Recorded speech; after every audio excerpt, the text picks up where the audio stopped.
আন্তঃৰাষ্ট্ৰীয় বজাৰত দপদপনি তেজপুৰৰ লিচুৰ।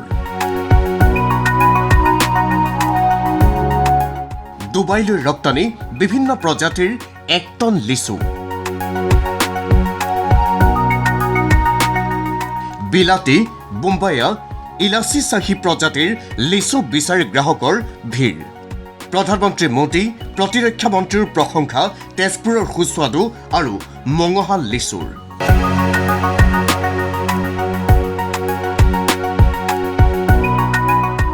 সাহিত্য কাণ্ডাৰী পদ্মনাথ গোহাঁই বৰুৱাই 1923 চনত তেজপুৰ চহৰৰ ভিন্ন প্ৰান্তত ৰোপণ কৰা সুস্বাদু লিচুৱে আজি আন্তঃৰাষ্ট্ৰীয় বজাৰ লাভ কৰিছে। বিলাতী, বোম্বাইয়া, ইলাচি চাহি প্ৰজাতিৰ লিচু বিচাৰি তেজপুৰৰ লিচু বাগানসমূহত গ্ৰাহকৰ ভিৰ। 2015 চনতে GI টেগ লাভ কৰা তেজপুৰৰ লিচুৱে ক্ৰমাৎ চাহিদা লাভ কৰিছে আন্তঃৰাষ্ট্ৰীয় বজাৰত। শোণিতপুৰ জিলা প্ৰশাসনে তেজপুৰত আয়োজন কৰা লিচু উৎসৱৰ পৰিৱেশ এয়া। কৃষকসকলৰ বাবে প্ৰত্যক্ষ বজাৰ সংযোগ স্থাপন আৰু উদ্যোক্তাসকলক স্বীকৃতি প্ৰদানৰ উদ্দেশ্যেৰে দুদিনীয়া কাৰ্যসূচীৰে অনুষ্ঠিত হৈছে দ্বিতীয় বাৰ্ষিক লিচু উৎসৱ। ইয়াৰ পৰাই আজি আৰৱ দেশলৈ ৰপ্তানি কৰা হয় এপেডাৰ জৰিয়তে 1 টন চাহি প্ৰজাতিৰ লিচু।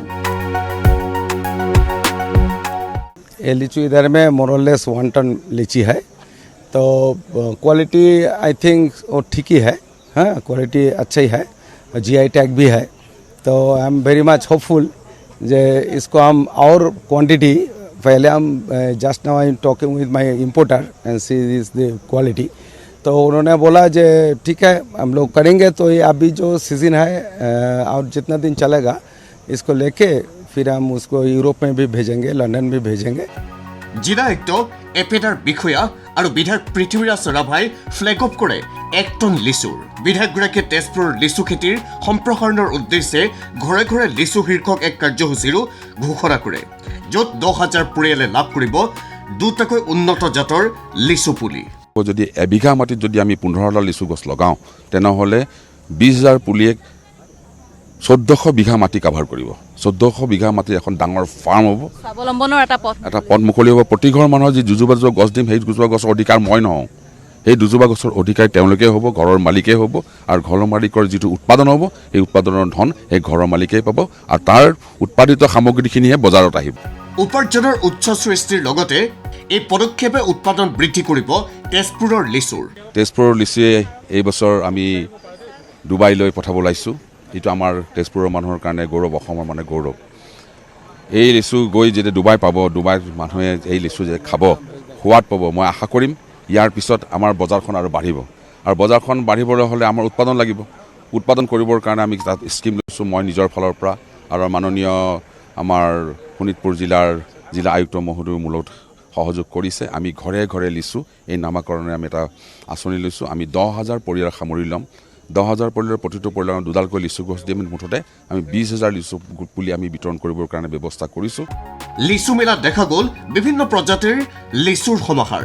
একোটা বোম্বাইয়া প্ৰজাতিৰ লিচুৰ দাম 40 টকালৈ উঠিছে। বম্বেয়া পিঁয়াজি, এইটো বম্বেয়া আছে, পিঁয়াজি আছে, ইলাইচি, ৰঙীয়া আৰু চাহি। আৰু দামবোৰ কেনেকুৱা? 40 টকা, 20 টকা, 15 টকা আৰু 10 টকা। আটাইতকৈ দাম বেছি কোনটোৰ? বম্বে 40 টকা। আচ্ছা, বোম্বে লিচুৰ গ্ৰাহকে লৈছে নাই? লৈ আছে। অঁ, একোটা উন্নত জাতৰ লিচু পুলিৰ দৰ 1,000 টকা।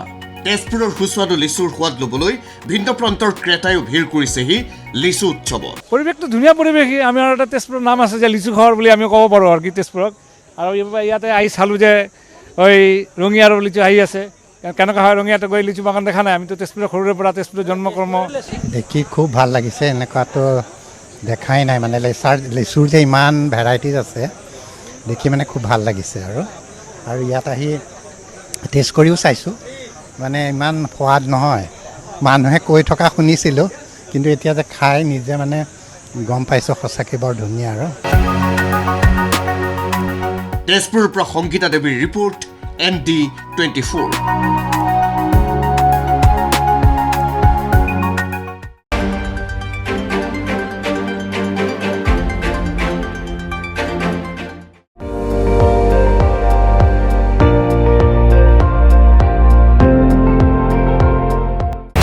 আপুনি চাই আছে ND24 সৰ্বশ্ৰেষ্ঠ নহয় সৰ্বোত্তমৰ দৌৰত।